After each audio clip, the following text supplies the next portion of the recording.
have your fear, which might become reality. And you have Godzilla, which is reality. I'm sick of Godzilla. Wake up, there are two things you don't know about the Earth. One is me, and the other is Godzilla.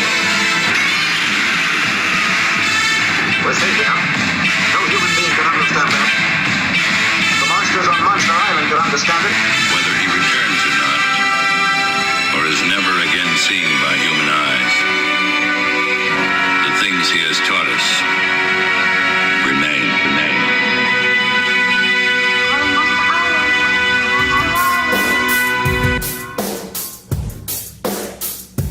Welcome back, everybody, to YHS on Monster Island. I'm one of your hosts, Jacob Walsh, and with me is Jay Key. Jay, what's up, man? You're just one of the hosts. That's what you're. I'm one, and you're the other. Okay, but that's just selling yourself short, Mr. Walsh. Because everybody knows, to you, Varan is believable. Moving the Earth to avoid Gorath is achievable. You've amassed a Godzilla toy collection that's inconceivable. So whether it's the podcast waves or the YouTube camera, with his infinite kaiju wisdom, he will hammer ya. Screw those four ninjas. His favorite turtle is Gamera. He is the exalted excavator of Element X and our very own McCanny host, Mr. Jacob Walsh. Oh, Jay, we're adding some applause to that. Dude, I dream about what those are going to be like every week. I do. Like, I'm sitting, dude, the other day I was like, oh, I gotta write one of those things for Jay.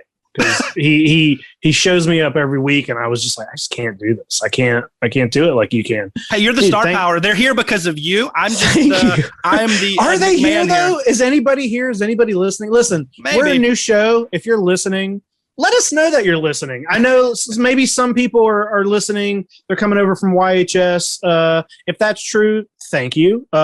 Leave us a review. Send us a message. I've had a couple people message me and say, "Hey, the new show is great." And I'm like, "Hey, thank you for listening. If you're listening, thank you. Yes, tell a friend. And listen, if you are listening and you didn't come over from YHS, then you're probably like, why do they keep saying YHS?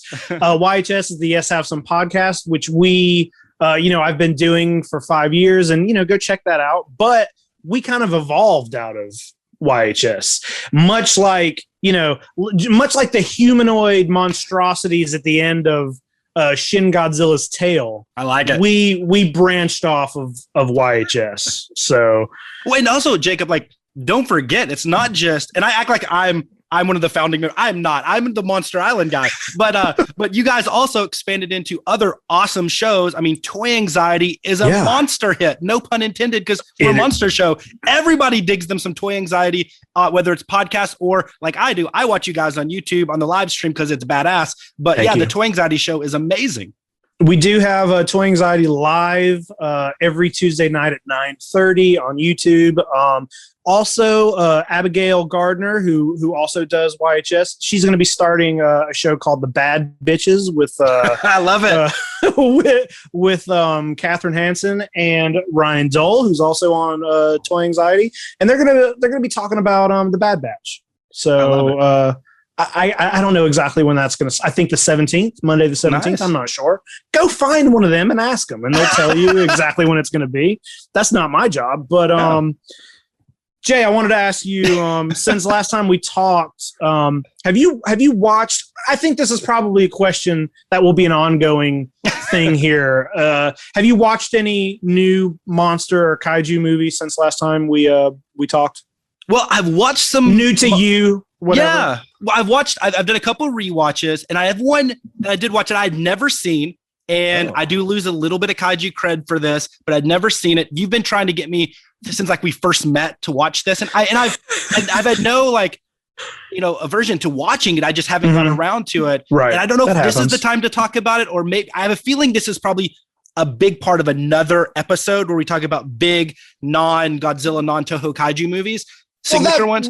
Well, we'll go ahead and talk about it here, but whatever. They can listen twice. I finally saw Pulgasari. Dude, so what'd you think? So it's odd, and not odd in a bad. Sure. Yeah, it's so weird seeing, and I know why they had to do it. because of, obviously with the climate in North Korea, you don't want to have anything the kind of like contemporary, but seeing a monster movie in a period piece, like the only thing I could liken it to was like, the Daimajin trilogy. And then it had a lot of those kind of that feel to it with this feudal Korea, and obviously not feudal Japan, but in this case, feudal Korea. And like, that was just, it's always interesting to see a monster movie not set in kind of the here and now, the modern world. So that's always cool. And obviously the backstory and understanding with the kidnapping. I mean, that we don't have to talk about that because everybody, most people are aware of that. We'll do a deep dive on that backstory when we hit that actual episode. We don't have to get into all of that. Yeah, I mean, but overall, it was a fun. I don't know if fun's the right word. It was. I'm glad I watched it. It's. I mean, it's very kind of depressing for the most part, and I get it for sure. It's shrouded so much, like I wouldn't even say subtle, symbolism, and it's pretty straightforward. And whether you interpret it as the director kind of doing a little bit of his own thing, or this was a propaganda piece for North Korea, or if it was a little subversion on the director's part. But I love the creature design. I love some of the original. Yeah, I love some of the original, and I say original. I know it's loosely based on a lost 1962 South Korean film, but I loved in the world of the landscape of kaiju. I thought they had some original things in there. It's not like I wouldn't put it in the top tier of mine, but I do love the creature design. It was an easy watch. I mean, it was a pretty quick, short hour and 20 minutes, hour and 30-minute watch. And it's just, it's kind of, it's just different than a lot of other ones. So I'm glad I watched it. So that was kind of the one new movie I watched, but I did watch rewatched two other movies that I've seen multiple times, but not in a long time. And that was King Kong Escapes and Gorath. That's a little bit of the nod to the intro where I mentioned Gorath as well as the King Kong Escapes. And hey, can we just say this? Like, King Kong Escapes is bonkers, man. It is. That's one I haven't watched in a while, but it's such a weird, fun movie. Yeah, I'm into King. Now I haven't seen Gorath. Okay, Gorath is one of those things where it's part of like the Toho sci-fi contingent, right? They did a lot of those, the Mysterians and Gorath and all that, and there is a kaiju in it. Maguma's in it, the big giant lizard walrus thing, but he's in for like 10 seconds. So I wouldn't say it's a kaiju movie, even though it has a kaiju in it. That's okay. I like mine are kind of like that too. So yeah, and if you like retro sci-fi, it's okay. I mean, a lot of people think it's a boring movie. They describe it as boring, and I don't find that. I think they do a good job of building tension, and they do there's some silly things. I think Akira Kubo, he was the captain in Destroy All Monsters, and he was the scientist in Invasion of Astro Monster Zero, and he's one of like Toho's guys, right? He was great in it. I think the ending was a little bit of a letdown, but a lot of the stuff, the story they built to build towards the tension of Gorath colliding with the Earth, I thought was actually pretty well done. I wouldn't put it in like a highly recommend category, but it's one if you like, retro dated sci-fi, it's worth a watch, and you get to see a giant walrus, which is one of the craziest kaiju out there. So, but that, and then like I said, King Kong Escapes, the fight with King Kong and Gorosaurus is one of my favorite kaiju fights. I think it's great. The fight between King Kong and Mechanicong is one of the worst. But it is, but Mechanicong's like makes up for it. There's so much charm behind that it's like the design of Mechanicong it almost makes that movie into more of a myth, and it's like he's so charming and fun to look at that it's like it builds up that movie in my head. Yeah. And then when you watch the movie, you're like, oh, okay, this is a movie, but he's great. The human characters carry that. I think they're so over the top and outlandish. I mean, Doctor Who, Madame Piranha, Carl Nelson, who is just the man's man. But also, hey, real quick, and I want to hear about, because I have a feeling you watched a movie as well. But you mentioned it, and let's talk about, like, in 1991, had some contracts and legal things not gone the wrong way, we would have got Godzilla versus Mechanicong. That was the plan, to follow up Biollante with that. And the script was written and everything was there. And Kawakita even said he used the idea of, I think he was going to use a lot like the from the Fantastic Voyage, where like they were going to inject shrink down people, inject them inside Godzilla's body. Kong was going to leak this nuclear radiation and cause these giant bird monsters. There's all this type of stuff out there on the script that was like leaked and stuff, and it's confirmed it was going to happen. Could you imagine that following up Godzilla versus Biollante with Godzilla versus Kong in that Heisei visual? I mean, he would have looked like Mogura or whatever. But then we get they had to. That sounds so wacky. Yeah, they had to scrap it and they gave us, the time traveling epic that is Godzilla versus King Ghidorah. But but isn't that nuts? I mean, Kong in 1991 would have been interesting. It's weird to think about like what that would have looked like just as a whole, especially with how sort of, I'm using this word lightly, but realistic Godzilla versus Biollante is compared to the rest of the films. Like that just would have been something to see. I wish that would have happened. I for that Godzilla versus King Ghidorah that came out mainly, but that would have been an interesting film to be right there in the. I guess it probably would have been closer to those films that God's tone and how weird all those movies are. Want that? Is there like a full script for that? I don't know if there was a full script or not, to be honest. I know just some ideas probably. Yeah, and Complicated confirmed that at least from the special effects side, like what they were tasked to do, and they wanted to do Kong originally, and they got the no, and then they said they were going to do Kong, and then Universal or whatever basically said that no, that the likeness is still using it's using the Kong name, and they were going to press, and Toe's like, we're not paying you, like we're Toho, we're going to be cheap and not pay you. So so then they said, okay, we'll just use King Ghidorah. No matter what, that's a character that have some sort of comeback. I don't know. We need more Kong in film. So I watched. I got 2 movies here on this list, and nice. I don't know if either one of them can really be classified as kaiju, but close.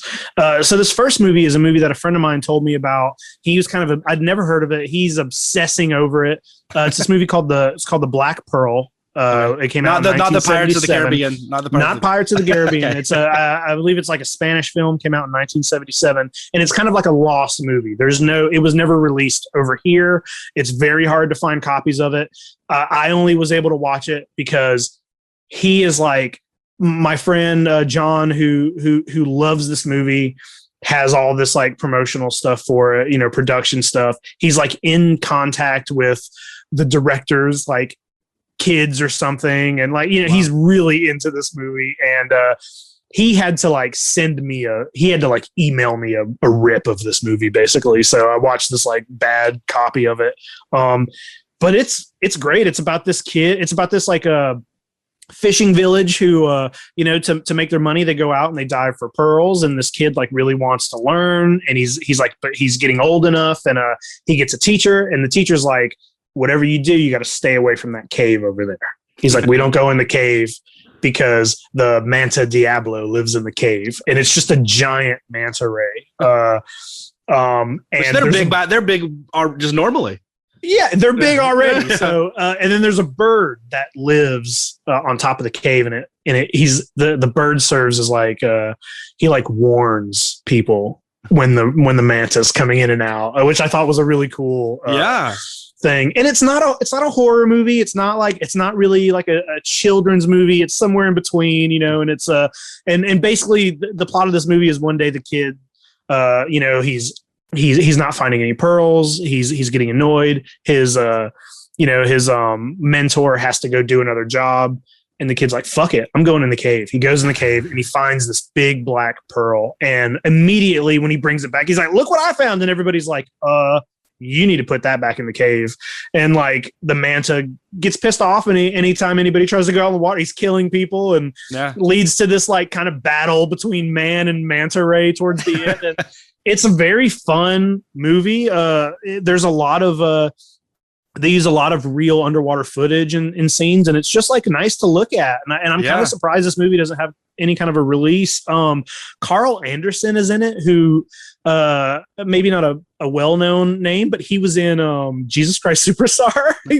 He played Judas in the like original movie version of Jesus Christ Superstar. And, I was watching it and I was like, hold on, that's Judas. But it was great, man. If I recommend it, if anybody listening can find it, I've been trying to find copies of it ever since my friend told me about it. I'll get on eBay and look, and there were some countries released it on VHS, but we never got it. So it's just one of those movies that's like, it's kind of hidden, lost forever. So if you got a chance to watch it, do it. Isn't it a shame? Like, even as, I mean, we think of all the stuff that made it to VHS or DVD or Blu-ray or that's just captured somewhere. Like, there's still a large collection of good cinema that's just not, some of it's lost, and then some of it's just very, very, you have to work to find it, right? It's not easily accessible.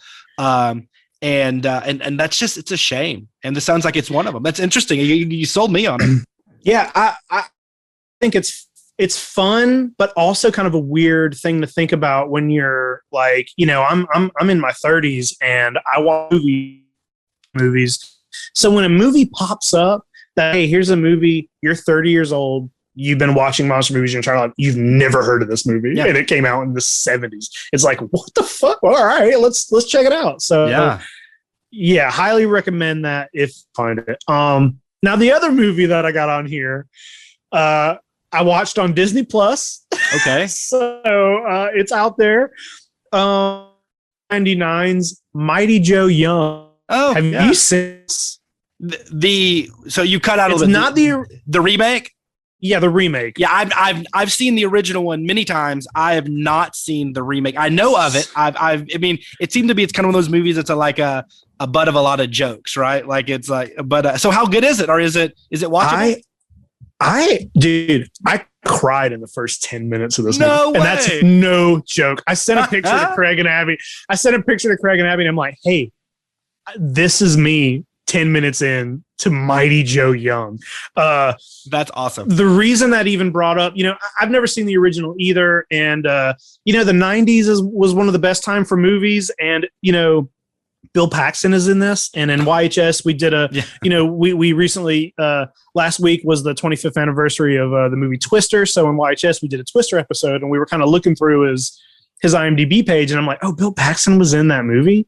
So that night I looked it up. It's on Disney Plus, and it ain't the best movie ever made. Yeah. But Joe looks amazing. He's a man in a suit, like an animatronic suit where the head does its own thing, and it very much just looks like Congo. It's like the same style effects. They do a really good job of making him. He's like 15 feet tall, and he does end up like in Hollywood at one point, and he's scaling things. He's on top of the Chinese theater at some point, and I thought it was very good. There's definitely that drag, especially the first. It's very emotional. I was just like fucking watching this movie, and I'm crying. So, exactly a kaiju, but related to King Kong. So yeah. I think everybody should watch that. I think you should check it out. Hey, he's a lot closer to the original King Kong than the King Kong and King Kong Escapes. So, you might be closer to. You're right, dude. The manta ray in Black Pearl might be closer to King Kong than King Kong Escapes. Dude, Kong. Probably.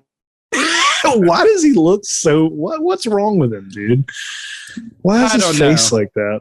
And it is. He is ugly in King Kong Escapes, man. He looks like he's on meth. I know sometimes his arms look so crazy. They make them so long.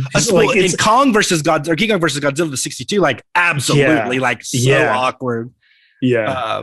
But I don't know. It's it's a fun movie. But no, that's awesome. I mean, I did not expect you to say Mighty Joe Young the remake when you're talking about movies that you watch. Like this very, I wouldn't say cult, almost lost movie, Spanish movie about a manta ray attacking people, right in your wheelhouse. That does not surprise me at all. the 99 or whatever year it was remake of Mighty Joe Young. That was interesting. Well, dude, I think it has to do with, I watched Son of Kong a couple months ago, and I was like, God, I got to watch more of these, and it's the fact that Twister is one of my favorite movies of all time, and also so is Congo. So I was like, hold on. Bill Paxton is in an Ape movie. I was like, is this going to be my two favorite things? I love it. It's not quite either one of those. Never say that it's anywhere near as good as Congo or Twister, but it looks good. There's some good sequences with that ape in that movie. So I would recommend it, dude. Awesome. Well, I'm putting it on the list as well. A little bit easier to find since it's on Disney Plus. Yeah, Disney Plus. They made it easy for you. Cool. So Jay, I wanted to ask you about your toy hunting and collecting, and you seem to, in the last few weeks, you've been doing a lot of toy videos. You've been buying some stuff. Yeah. You've been selling some stuff, and I don't want to say business. We don't have to get all into all that. That's okay. But I just wanted to see where your head was at, man. You've been getting a lot of new stuff, and what's happening over there? Yeah, a lot of stuff's happening. No, but after we had our toy episode, I did pick up the buying, and I mean, I was very happy with my collection, but about a week before we did the toy episode, offline, I was talking to you about like my collection kind of evolving a little bit, and I got rid of like the entire NECA collection. I got rid of a lot of other stuff that just honestly, like, it was stuff that like my kids aren't going to play with, so it doesn't really have utility there. And to me, like, it doesn't mean anything. And when something's sitting on a shelf and I'm looking at it every day and I don't enjoy it anymore, I think it's time for it to go, right? So I've been replacing that, and I've been buying a lot more of the things that matter. I'll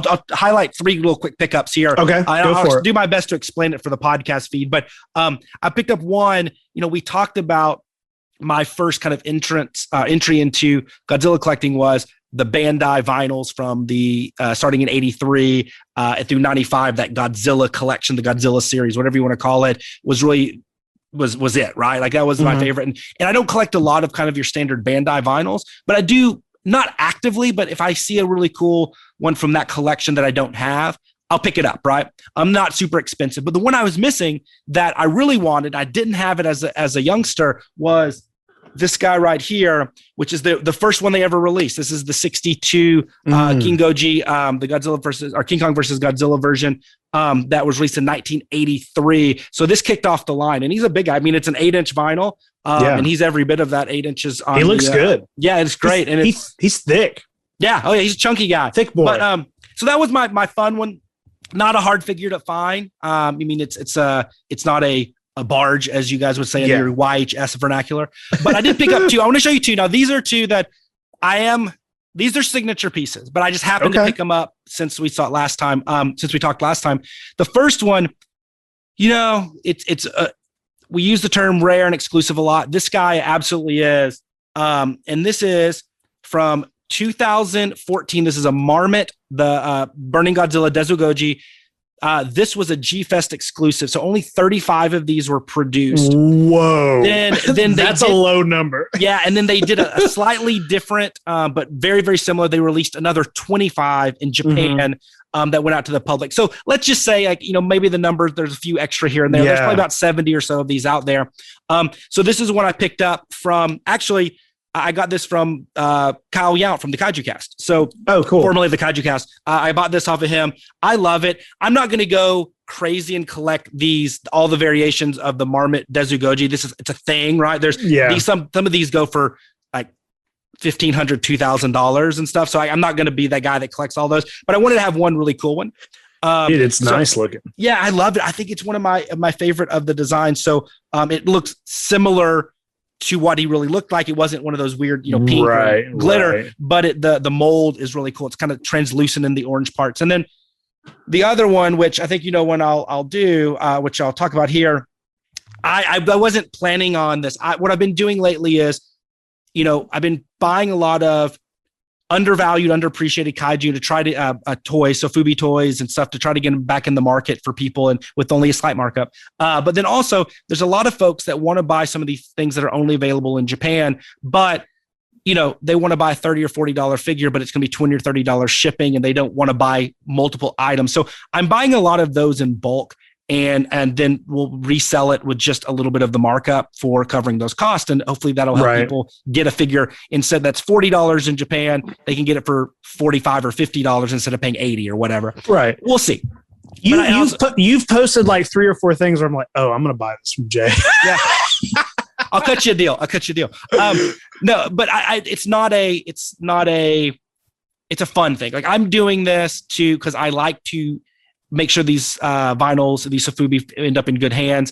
And some of them, like I said, they might not. It's a little bit of an experiment. I'm not trying to make this like a full-time gig or anything. Yeah. Just, it's more of like, I love doing it and it's fun.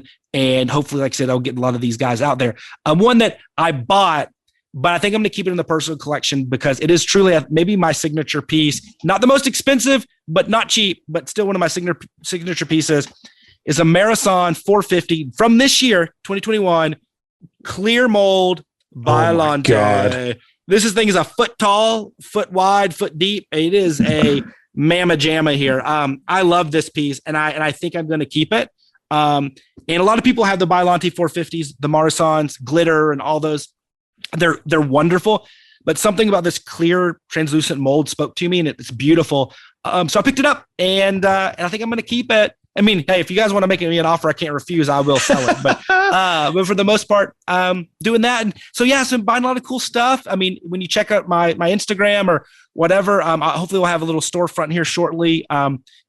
Maybe there's some cool stuff there, and so I'll have some non-Godzilla stuff there too, non-kaiju stuff, some more kind of general tokusatsu toys and whatnot. But it's been really fun, and I've been having a blast with it, and it's just every day I wake up and hopefully try to find a good deal and get it out there back to the people to kind of recirculate the toys in the hands of collectors and fans. Dude, that Biollante is beautiful, and it also like. You sent me a picture of it with like with your wallet for scale, and it's still not until I just saw you hold it. Mm-hmm.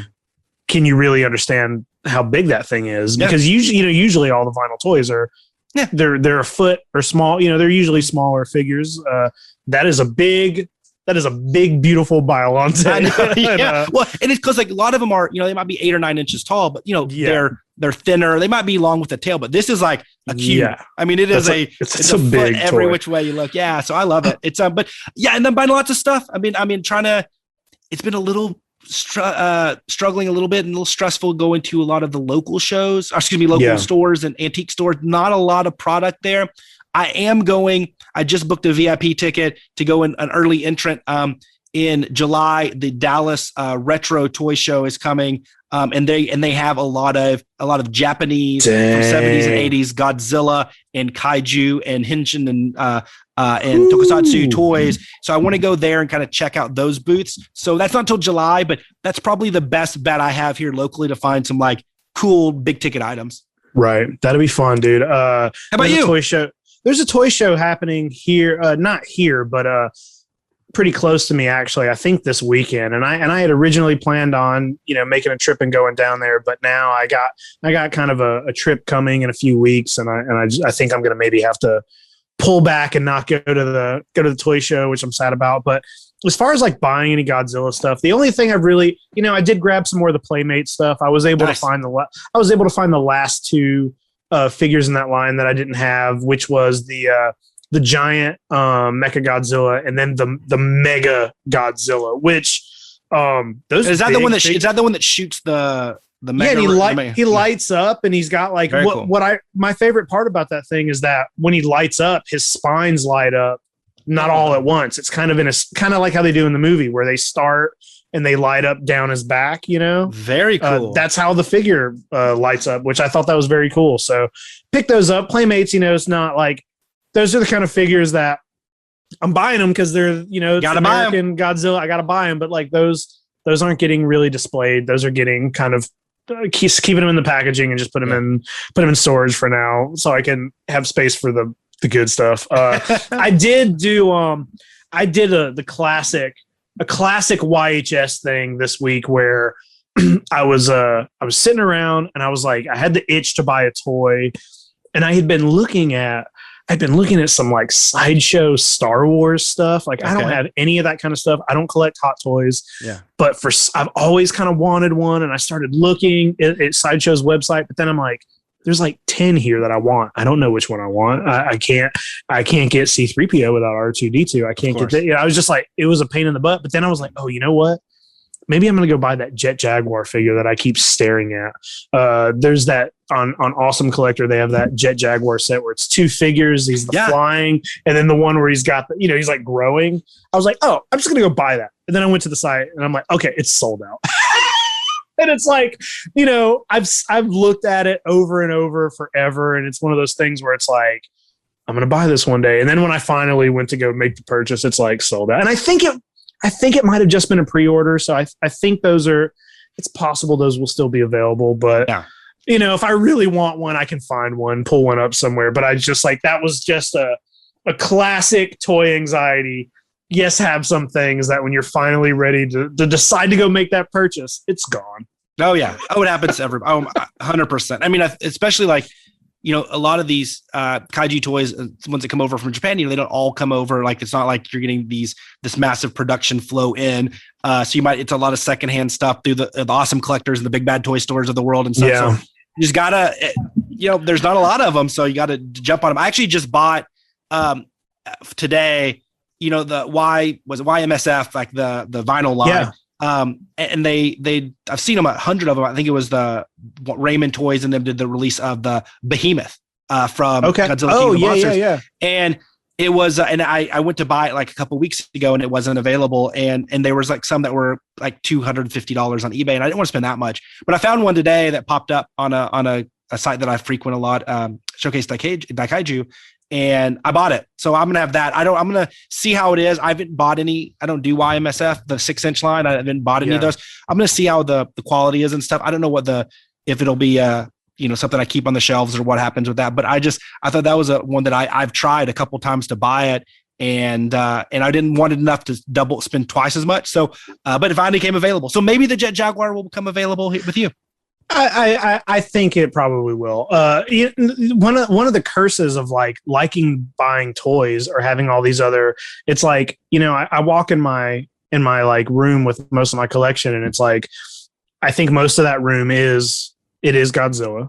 Mm-hmm. But then, there's a giant Jurassic Park section. I collect a lot of Jurassic Park, Ghostbusters toy, Ninja Turtles, your Jaws stuff, yeah. There's a huge section of Jaws, Dino Ride, like it's all over the place. And it's hard. It's like, it kind of sometimes makes me wish, I wish I only liked one thing, because it's like, I'm like, I haven't bought a really good, like big ticket Godzilla thing in a while, but it's because I'm busy over here buying. I've been like recently, the last few weeks, I've been searching out the first 2 like Super 7 Toxic Crusaders figures. and then Craig went to a toy store and he called me. He's like, dude, I'm going to FaceTime you real quick. FaceTimes me.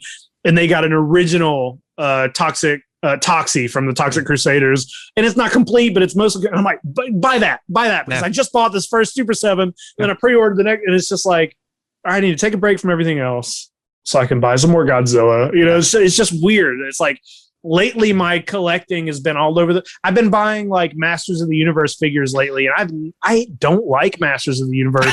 I don't. You got a problem, never Jake. Liked the show. I do have a problem, and it's just like, I'm like, I don't know what this is, but it looks cool and it's going to look good on my shelf. So I've been doing that. And you know what I tell myself, and I recommend other, either novice or budding or collectors for kaiju that are in the kind of the nascent phase of their collecting journeys. When you look at some of these collections that folks have that are just, you're talking tens of thousands of dollars worth of just these exquisite pieces, just ranging all these makers and manufacturers and all this type of stuff. And I look at my collection and it's not as good or whatever. I always tell myself this, it might not be true, but it helps me sleep at night, is that, they have 17 times more Godzilla stuff than I do and kaiju stuff than I do.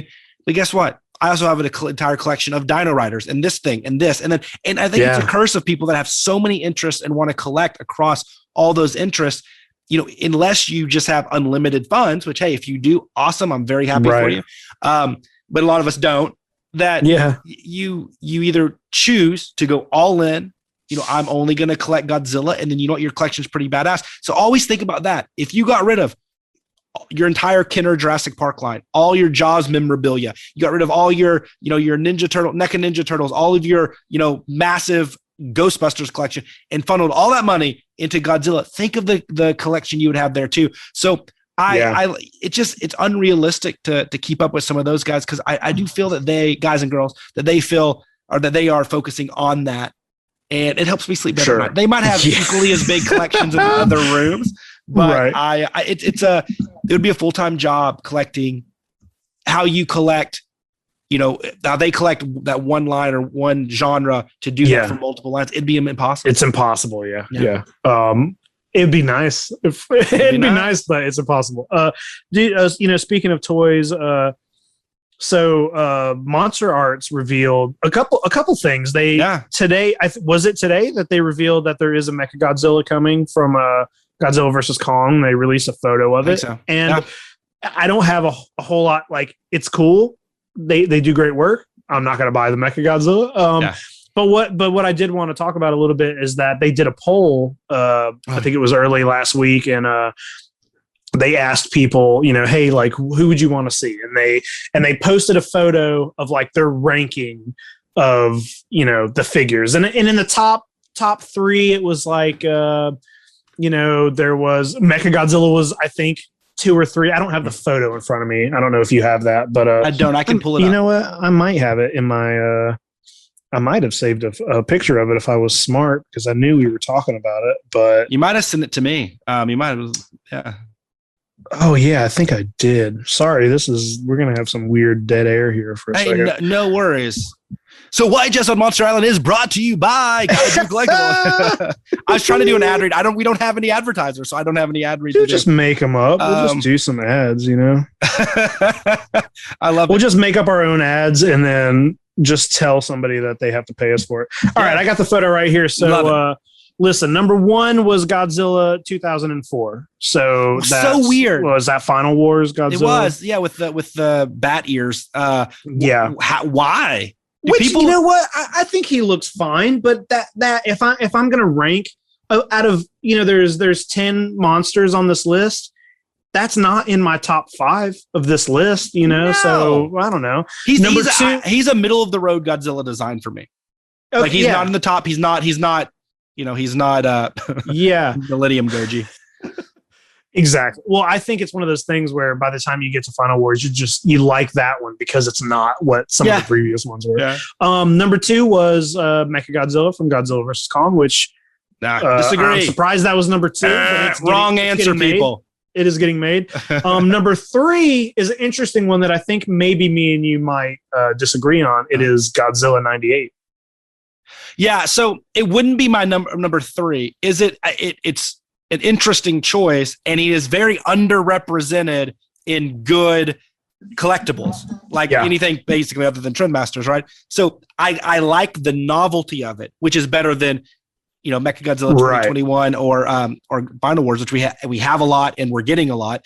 So I get that, but it would not be number 3 for me. But it'll be interesting what they do. Yeah, he would maybe not be my number 3 either, but I'd buy him over a few other monsters on this line. I feel like we're gonna have do an entire 98 Godzilla movie episode. Yeah. But I will say, through time, I have come to appreciate that creature design more than I did when when I was a kid and that came out.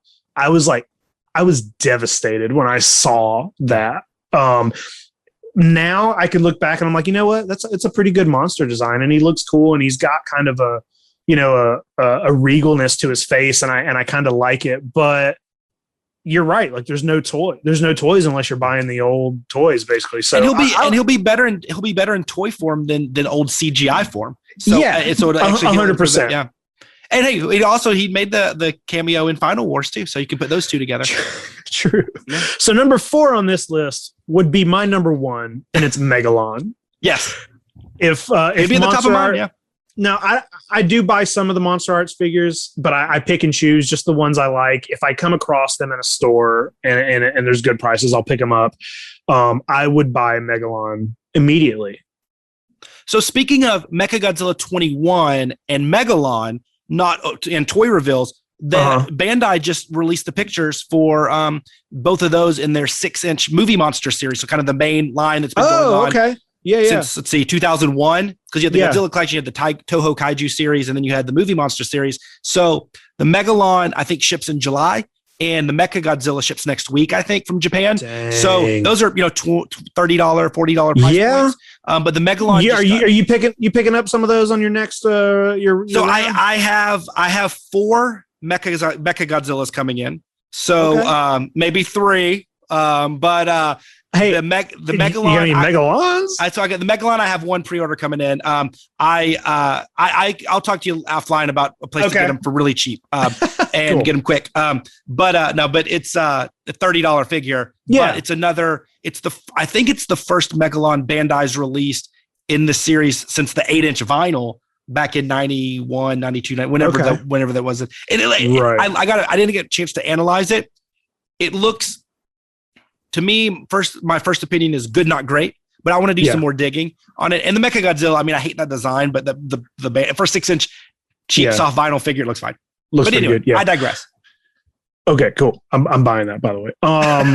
Number 5 is I would guess would be your number 1 or 2, and it's Anguirus. Oh, number 1. Number 0. Your number 1. Monster 0 for me. And it's the 68 version. The best version. Yeah. Though I think the singular point version looks pretty cool. I can't wait to see that in action. Yeah, for sure. Number 6, we got Jet Jaguar, which would be my number 2. Yeah. I want more Jet Jaguar all the time of what in any sort of way. That's what I want. Number 7, Biollante would be number 1 if they hadn't already made the thing. If they hadn't already made Biollante, that would be number 1. And I do have the Biollante Monster Arts figure from when they did it the first time. Yeah. I don't even know what the differences are. Is it just a paint job in the new one, or is it just I don't know. I don't collect Monster Arts, so I don't know all the nitty-gritty. Yeah, you're not sure. That sounds right. Yeah. Number 7, we got Varen. Yes, buddy. Daikaiju Varan. I love him. Number 8, we got 72 Gigan. On one of my favorite designs of all time. That would be my number 3 in this list. I keep saying this. I'm sure we'll have an entire episode about it, and I know we talked about it in our second episode, but Godzilla versus Megalon, it's just like the fact that Megalon, Gigan, and Jet Jaguar are all in the same movie. To me, those are 3 of the best designs in the entire series. So it's like, that's just such a fun thing that they're all together. I wouldn't argue that. And I also like that Godzilla suit design as well, too. It's of that era and of that time. I think it makes a lot of sense. Number 9, we got Baragon from 2001. Awesome. Okay, so 2001 Baragon. I would have liked to seen Showa Baragon, but I do like the Millennium Baragon as well, because he's in one of my favorite movies, GMK. Yep. And he's great. And like we've already talked about it, but his look in that movie, he's wonderful. He's cute.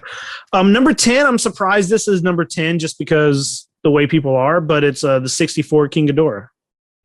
Yeah, maybe it just, there's a lot of King Ghidorah stuff out there. More people. Yeah. I mean, like it would be lower on my list as well, just because of that reason. There's a lot of King Ghidorah everything. So it's a fan poll. I wonder, because you might have people that collect, they know that when they release a King Ghidorah, it means it's going to be like 3 times the price too. Yeah. So maybe it's like I don't need another $400 King Ghidorah. Like I'd rather have a $110 Baragon. Yeah.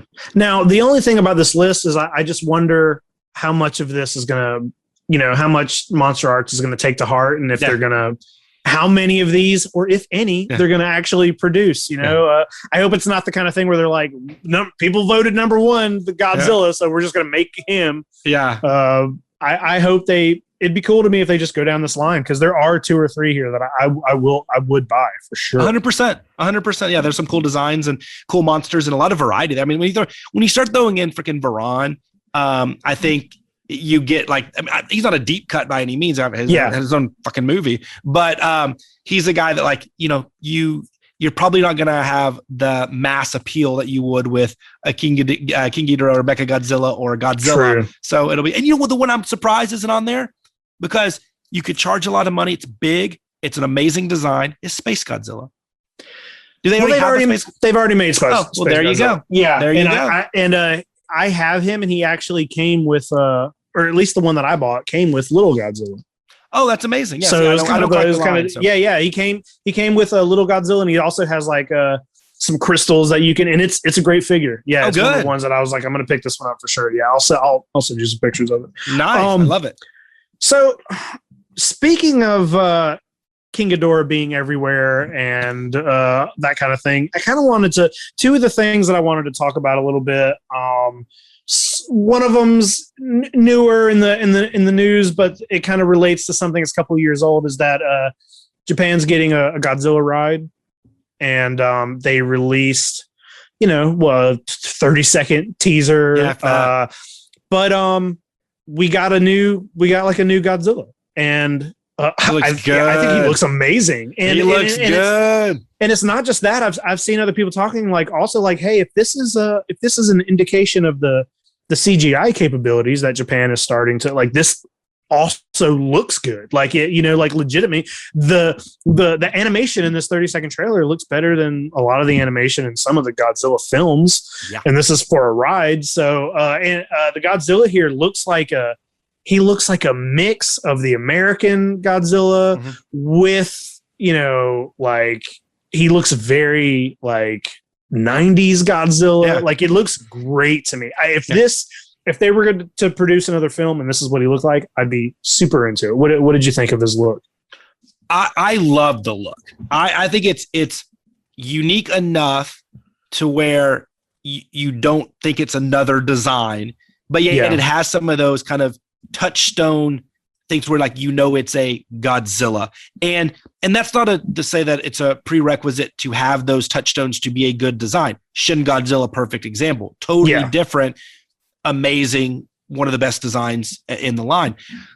I love this one. This is a Godzilla that can be kind of a destructive force of nature. It could be, a protector. It could be something evil and menacing. It could be any of them based on the design, and you would believe it, right? Yep. I mean, it's probably the only thing it doesn't have the utility to do is, team up with Jet Jaguar and fight Megalon and Gigan. Other than that, I thought the design for the little glimpse that you see looked, it looked like that should be the next Toho film, should use that Godzilla.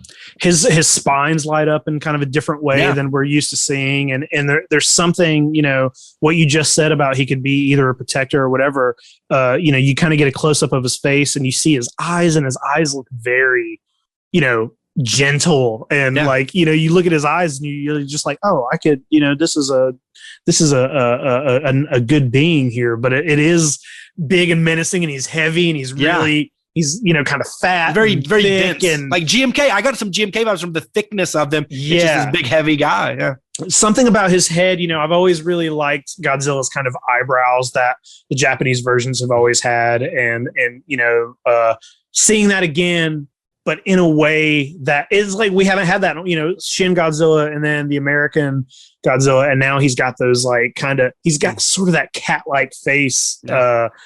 I loved it, man. Seeing it, I'm assuming the ride is just the kind of thing where you're sitting, like a dark ride.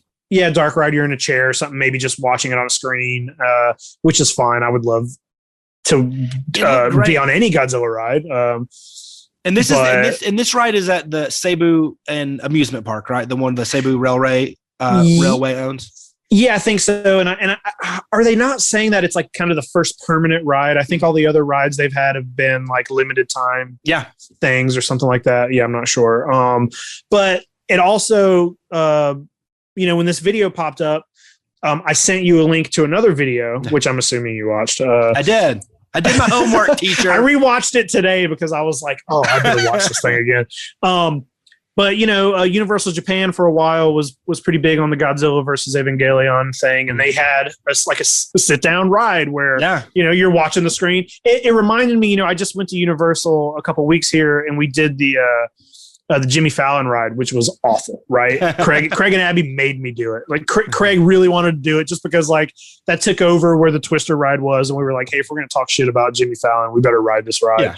And the whole audience is in one. It's a big room of people. It was very weird. It wasn't like it wasn't like when you do like the Spider-Man ride where it's like 6 people in a little car and it just moves while you watch the screen. It was like an entire auditorium and the entire thing moves and your screen is huge, like the biggest screen you've ever seen. And I'm imagining this sort of looks like that's what this is. And, but the thing that there are a couple of things that stand out to me. And one of them is that it's 17 minutes long. Yeah. It's the length of an episode of television. Yep. And, you know, I don't know if in Japan, a lot of their rides are longer, but it's like over here, you're lucky if you get a 3-minute ride, you know, especially those kind of things. So it's literally 17 minutes long. And the fact that it's Shin Godzilla and Shin Godzilla fighting, you know, Ava's, and then King Ghidorah shows up, and it is a new it is a version of King Ghidorah that only exists in this video. And they did make a toy.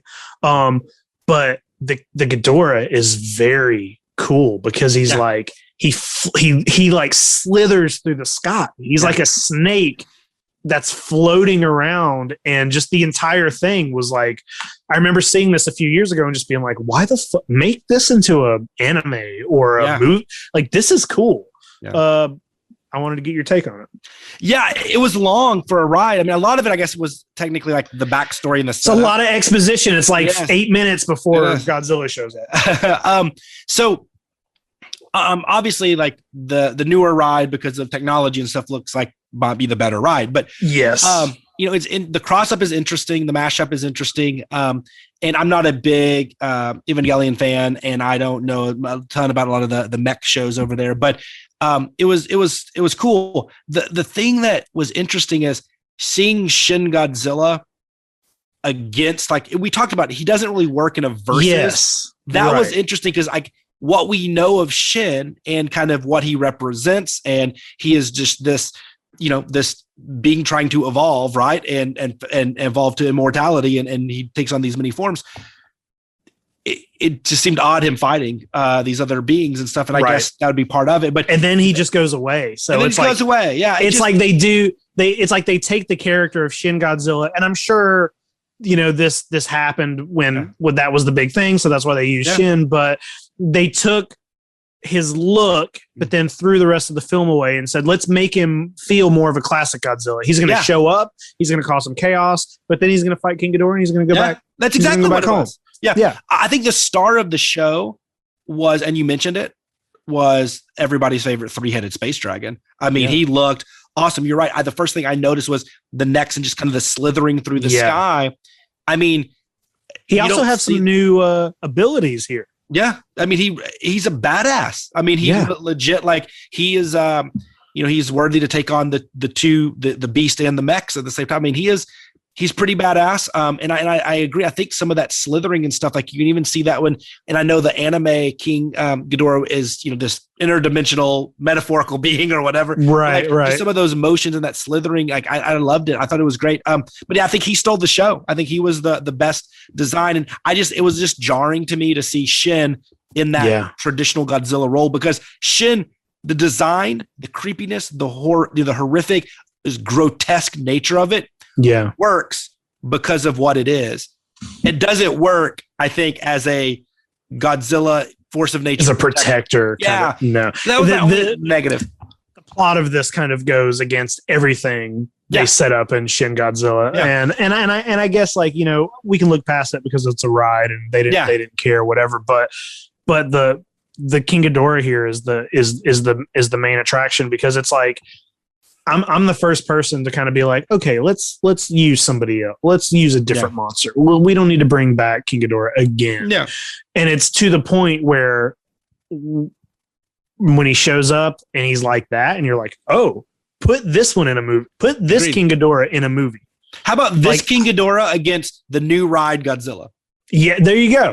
That matches. And I mean, there's the King Ghidorah in the new ride is kind of doing the similar slithering. He's a little more. I saw somebody refer to him kind of like Smaug from The Hobbit, and he does kind of seem like he's got that's hilarious. But it is a little closer to this other ride Ghidorah than what we're used to. But Yeah, dude. I thought it was all really cool. I also don't know a ton about Ava. A couple years ago, I had a friend that was really into it, and I started watching it. And I watched the first two movies, the third, which I think just got released. I know there's like a big, it had been years and years before that third movie got made, and I do know that they're also like, it's all on Netflix now, and there's the show. To my knowledge, from what I have known, I haven't watched it all, but from what I understand, they did the show and then they started doing the movies, but the movies are just like the shows put together, but they changed some things and something. It's like, it's confusing from what I've heard. I'm confused. It's very confusing.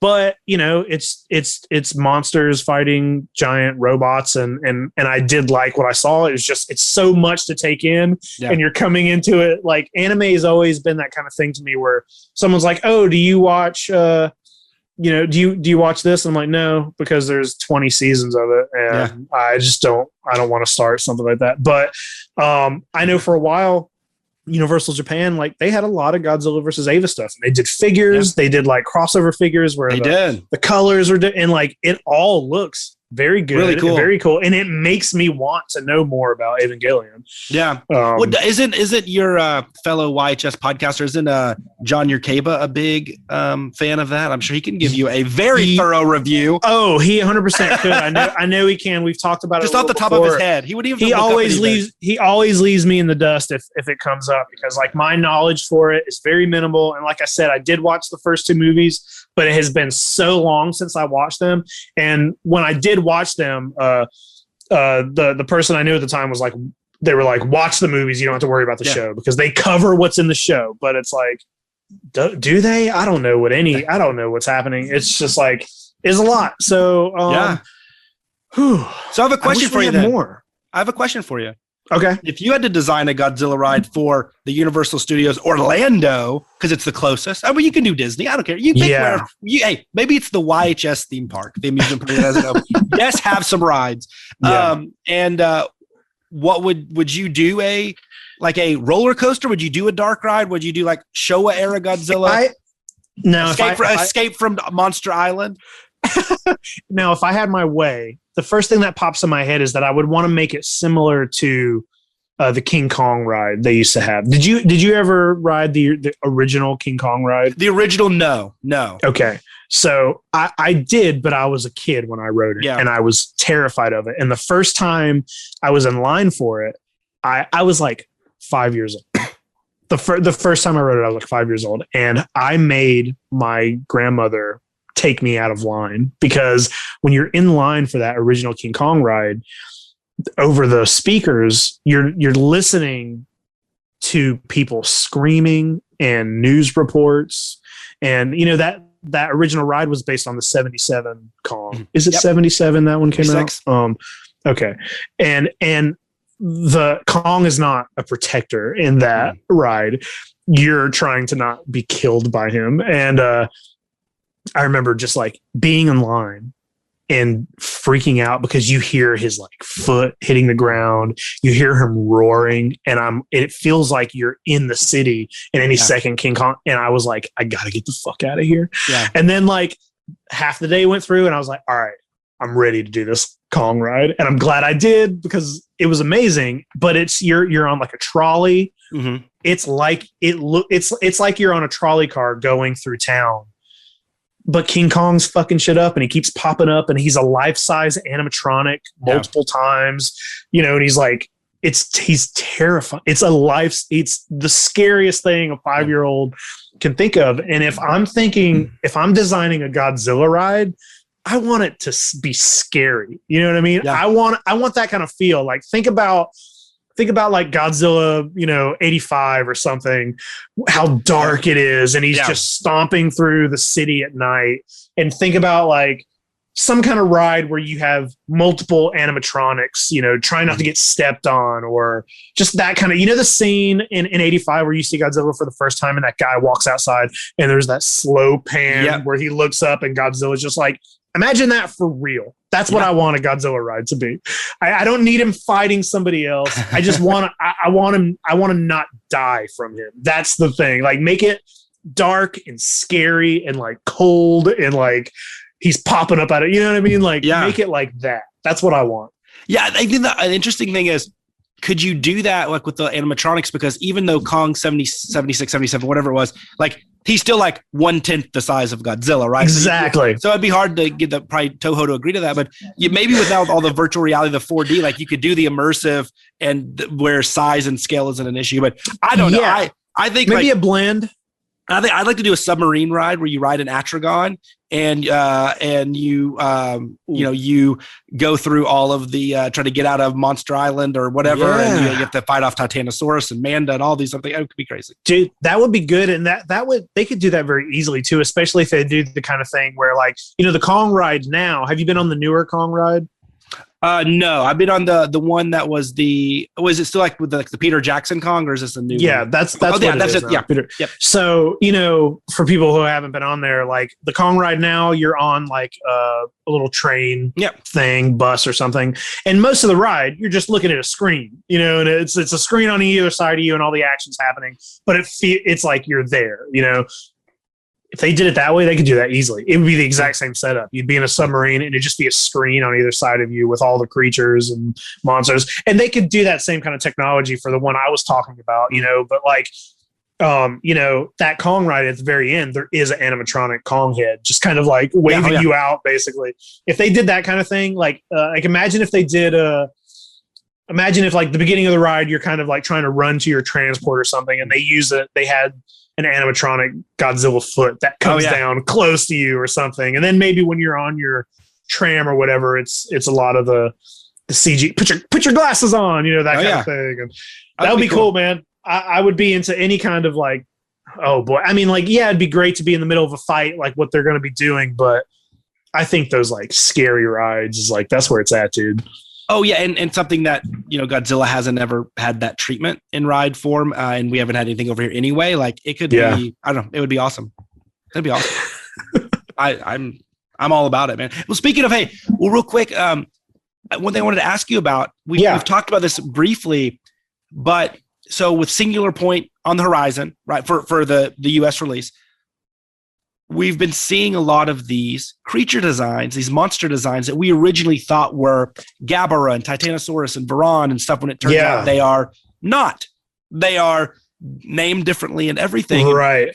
But specifically, the Varan and the Titanosaurus are like Godzilla Amphibia and Godzilla Aquilidas, or Aquatilis. I can't remember. I'm dyslexic moment there. But it seems like, and I don't know if this is spoiling it. I don't know if this is confirmed or it's just everybody assuming. It seems like they're going to do like the evolution, like kind of the Shin. He evolves through these different forms. So what we thought were Varan and Titanosaurus are actually going to be different stages of Godzilla. What do you think of them kind of going that route and giving these different names instead of just, I don't know. I just thought that part of me is like, I like what they're doing, but I wish they would have somehow worked in those monsters as well, because those are two of my favorites. But I thought it was an interesting move on their part. It's weird, and I think you can look at it two ways. You can look at it and be kind of annoyed because you wanted it to be those creatures, and like I feel like I have the tendency to do that. Like just be like, well, fuck, why is it not? Why are you giving us something that looks just like a Titanosaurus, but naming it something like that? What's the point of that? Or you can kind of look at it like, they're throwing us like a bone here, and they're saying like, they're giving, that's an Easter egg. They're like, hey, this is not this creature, but like we know of, we're going to make it kind of look like Titanosaurus, because that's why make it something completely new. Yeah. I have seen some people posting about it. Like, there are some people, on my Facebook or Twitter that are finding ways to watch it as it comes out in Japan. And I saw a post that was like, hey, they're doing Shin Godzilla better than Shin Godzilla. And I'm like, well, hold on. I'm like, I've been super on board of Singular Point and everything looks amazing. And I'm very excited about it.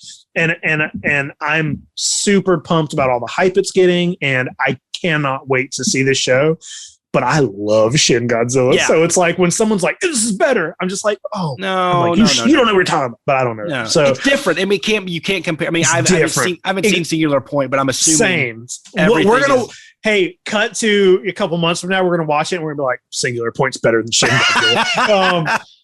But I have seen some people talking about that evolution thing, and you know, I'm all for. I've said this on this show and on YHS before that I am all for doing Godzilla in different ways and making him weird and whatever. And it does seem like kind of a stretch to have him like look like Titanosaurus and then look like Godzilla. Like that's such a big, you know, that the Titanosaurus has the spines, you know, so it's like, oh, he's kind of got Godzilla spines. But other than that, it does not look like a creature that would evolve into that. Well, so you hope, but we haven't seen it yet. So and you hope that Varan, the Godzilla amphibia, is a good bridge, and you can kind of, you know, it's going to eventually get to that Godzilla that we've already obviously seen the toys and everything, what it looks like, which I think is a cool design. And Godzilla, very different too, with the tusks and everything.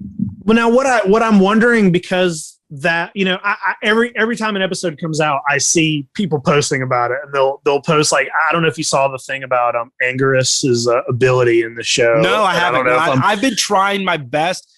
My spoilers, I won't say anything then. It's okay. My spoilers have been coming from the toy releases and kind of people commenting on the toys. I have not gone out and stuff because I do want to try to be, and it's hard when you're a super fan. It's all stuff I see on accident because I just follow people on Facebook, and somebody made a post and I'm like, what can he do now? You know, so, but it makes me wonder, like, I don't know how many episodes they are into it, but if that discovery of these creatures are evolving into what's going to be, does that mean Godzilla hasn't shown up in the show yet? Yeah. It's like, it's just all other creatures. He's just only going to be in the last episode. They're going to save Godzilla for the end. I kind of am into that because like there's so many other creatures. You know, that picture came out yesterday, I think, of Jet Jaguar holding a big weapon with a blade. And I don't know what that blade comes from. It's like a giant tooth or something. And I'm like, I have no idea what the fuck is happening, but I cannot wait to see this show. Hey, you know, I'm excited to see our worlds just converging and having Jet Jaguar and Anguirus team up together and fight. It could happen. I can't believe it, dude. I think it is happening. And I also think it's possible we're getting a Megalon in the show. There was a couple pictures that came out, and, you know, me and you talked about this too, because it was one of the, like, I think it was the thing that we thought was Kumonga. And then it was like there was a photo where you're like, oh no, that has Megalon features. And it was one of the bolder, you know, redesigns. I think it reminded me of the Trendmasters Megalon a little bit. But, it does. 100%. Maybe they're doing a mashup. Like, hey, we're not going to give you Kumonga and Megalon, but we'll give you them both. Just put them together. Yeah, put them together. Why not? They're bugs. I can't complain. I can't complain about a cartoon. No. You know, a 2021 Godzilla cartoon where Jet Jaguar seems to be a main character. I just hope he comes from Zootopia. I just want there to be a Zootopian tie-in. Dude, that would be great. I just want those jackets. I just want a way to get those jackets over here in the United States. Those anime Singular Point jackets with Jet Jaguar in the back are just amazing. Maybe the coolest piece of apparel ever released in the history of kaiju film. I agree. Yeah, we'll have to find a way. They're not cheap, but they're Godzilla store in Japan exclusive. I did talk to the local the Kinokuniya bookstores here that have the Godzilla pop-up store in there. And I asked them, and they're like, there's only certain items that they can ship from the Godzilla store in Japan free. So we just have to get a proxy service to do it. It's just getting that whole thing set up. Sounds like that's a conversation not for the podcast. Yes. Sorry. I forgot we were podcasters for a second. I guess that's good. I'm excited about it. I'm ready to see it, man. There's been a couple other, you know, news things, nothing like super huge, but today I did want to just make sure we mention this before we ended the show, is that Cavity Colors posted today that they have they're officially doing Godzilla shirts, apparel from the entire line. They said anywhere from 1954 to now, they have the rights to do basically whatever they want. And I've always been a fan of Cavity Colors. They do fun designs, fun shirts, and I did pick up their Team Godzilla of their Godzilla versus Kong shirts. So I am definitely excited to see like what kind of designs we get from all across the board. You know, have you ever heard of are you familiar with Holy Mountain Printing? I'm not, no.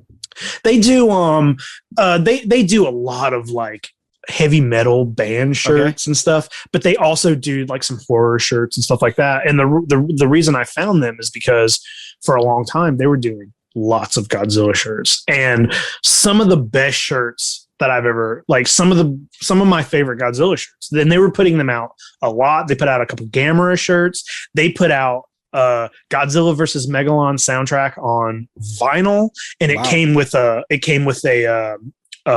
flag. I also bought a Godzilla versus Hedorah vinyl from them, and they also started doing a thing where they were writing like a Godzilla comic, and it is like a newspaper. It's like newspaper material. It's like a big thing, and if you were the first, so many buyers of a shirt or whatever, they had a skateboard. They were doing so many good Godzilla things, and then one day, all of a sudden, they were just all off of the website. And what I can only assume is that maybe Toho was like, what the fuck are you guys doing?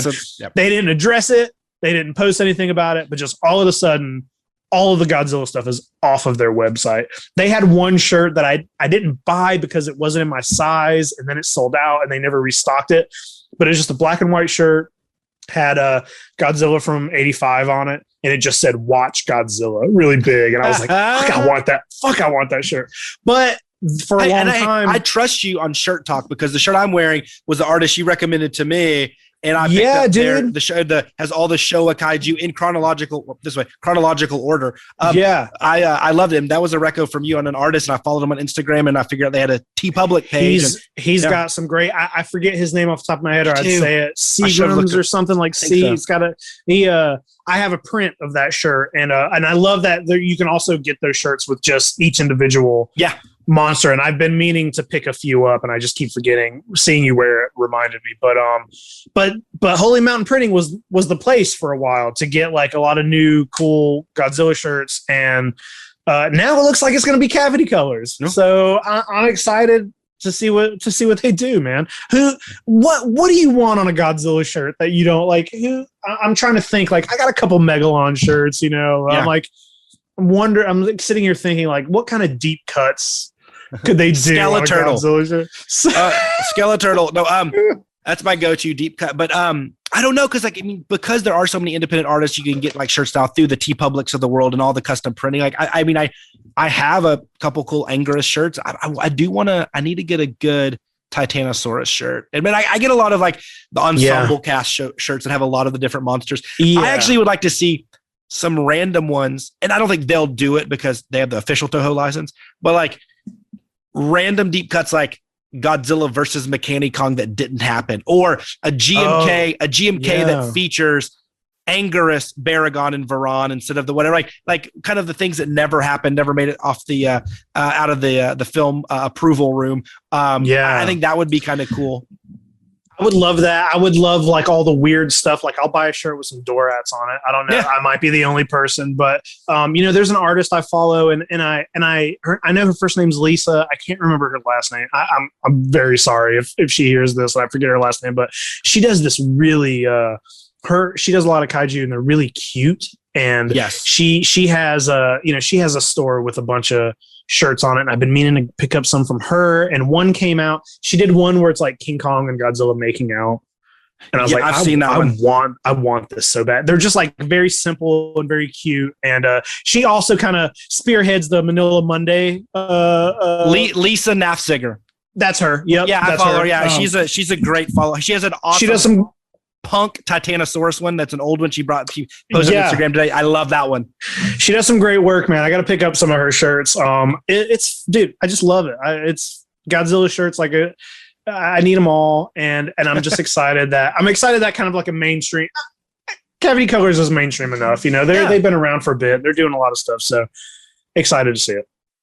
Yeah, it's going to be some cool stuff. I'm really excited to see what they do with some of the kind of the golden era of Toho Showa pieces. Like, I would love something with some of the human characters, like some more stuff with the controller of Planet X, with some of the actual human characters as opposed to just the monsters or whatever. I think that would be kind of cool because they don't always get their just due in merch. I agree. Listen, dude, I don't have anything else in the notes for tonight. Did you have anything else you wanted to hit on? No, nothing big. I did. Anybody that's out there, they're if you go to like Kaiju Battle. There's some other like releases that came out, like the little smashy stress toys that came out that are San Diego Comic-Con exclusives. And there's the Mondoids. They're kind of like the Mad Ball things. They're like the big heads and stuff. And then the only other toy news that I think we didn't cover at the beginning that's worth mentioning for those that are big X Plus collectors, the Godzilla store exclusive X Plus of the 95 burning Godzilla with no burning. He's basically, painted the same mold, but painted with no paint. So either you can look at it two ways. It's either right before he started burning Godzilla, which we didn't get to see, like after Space Godzilla, or he is Godzilla Jr. grown up after what we didn't get to see at the the conclusion. Either way, it's a speculative figure. And I love it. I love it. It looks great. That era Godzilla, I will always say, is the best looking Godzilla. Those films, and that's a cool figure. And I like when they get weird with it. And you would kind of think that like X Plus has been pretty stick to the movies. You've seen this in the movie. Yeah, you've seen this. This is what it is. I think that you pre-ordered that? Did you get that? Yeah, I did. It's not going to be delivered until like December. Gotcha. But I ordered it off of a long time like Kaiju Collectible god, Jim Serenella, who used to run Club de Kaiju. For those fans that used to buy stuff via mail order in the early 90s. Him, and we talked about Doug Rotundi was my VHS guy, and I got some vinyls from him. If I didn't buy it from Doug, I bought it from Jim and Club de Kaiju. But he's still around doing stuff. He's the guy that gets a lot of the talent in for a lot of the Godzilla conventions. So I think, I'm not a, we've always talked, we're not in the inner circle of the Godzilla fandom. We've always been on the fringe. So I'm just kind of speaking very bare bones about it, but he's a big name in the Godzilla world. So I actually pre-ordered it from him because he's getting a load in from Japan in December. Dude, that'd be cool. I that's one of the ones, like when you sent that to me, I was like, do I buy this? I almost pulled the trigger on it, but it's like, I don't know. We already talked about it. I do want to show off one little thing really quick. Please. I did get these in the mail recently. I forgot about this earlier. I found a couple copies of Godzilla Land on VHS, and those are amazing. Actually, those are amazing. So I don't think these are like official. I think these might be bootlegs. It's a little hard to tell. Who cares? But like they look very good. These cases look very good. Whoever's watching, front and back, the tapes are great. I watched both of these. And after I bought these, the same seller posted a third one for sale. And the third one has Godzilla on the front. She's not in these, the little pink Godzilla. Yeah. She's not in these two episodes, but she was on the cover of the third one. So I'm like, well, I got to buy the third one too. I'm not going to not. I love these. So hey, you don't discriminate against women. Don't be sexist. You got to buy the third one. I got her tattooed on me, so I had to get it. So yeah, dude. This is just a fun thing. You don't see these a lot. I've never seen these. I've never seen these for sale before. I picked them up on eBay. I've never seen you can watch some of these on YouTube, and there's also like these are just straight up in Japanese. There's no subtitles or anything. No subtitles that I can read. So but these are cool, man. I just wanted to show those off real quick. I think there is a subtitled version on YouTube. There is. Yeah. One of these episodes is subtitled on YouTube, and I did get to see that one. But is it the one where Godzilla? Is it the one where Godzilla and Anguirus are fighting? They're best friends and they're fighting and they're having a riff. I love that one. Yeah, it is that one. And dude, like, I don't care. It's like you're not buying these and watching these because you want the story. It's like they're teaching kids how to count. So they're just very cute. I haven't been able to get the theme song out of my head. It's great. I'm glad I picked. It's one of those things. If those songs are those shows were just on the background of everybody's life, the world would be a much better place. Yeah, I'm gonna make it my ringtone. I love it. Maybe we should put it at the end of this episode. I don't know. We'll see. I dig it. Well, listen, man. Unless you got something else, I think we did it. I think we did another episode. Yeah, I know. We got another one down. They haven't kicked us off. Craig and Abby haven't kicked us off yet. Well, they can't kick you off. You're a co-founder. They're not kicking me off. It's mine. And no, I just like to, as you do always, but I want to double down on thank you guys for listening. Like, I mean, I know Yeah, there's so for many sure. podcasts out there, and there's so many Godzilla and Kaiju podcasts out there. And the fact that, you know, you choose us, you spend your hard-earned free time, and I know everybody's struggling for free time to listen or watch us. I mean, that's just makes us so happy. And I'm just so glad to be part of this team and producing this content. And I know we have awesome listeners already. So just thank you for listening. Yeah, and you know, I agree with all that. And just to add, like, you know, we're not trying to step on any other kaiju toes here. We just, you know, I know that there are there's a lot of monster podcasts out there, and I like that. I think that's good. There's something out there for everybody, and I hope you guys enjoy. I hope you're listening, and just let us know. Leave a comment. You know, give us a review, whatever. Tell us what we're doing wrong, and I promise we'll fix it. we won't fix it. We'll call your comment out probably on episode. Anyway, this has been fun. Jay, thank you so much.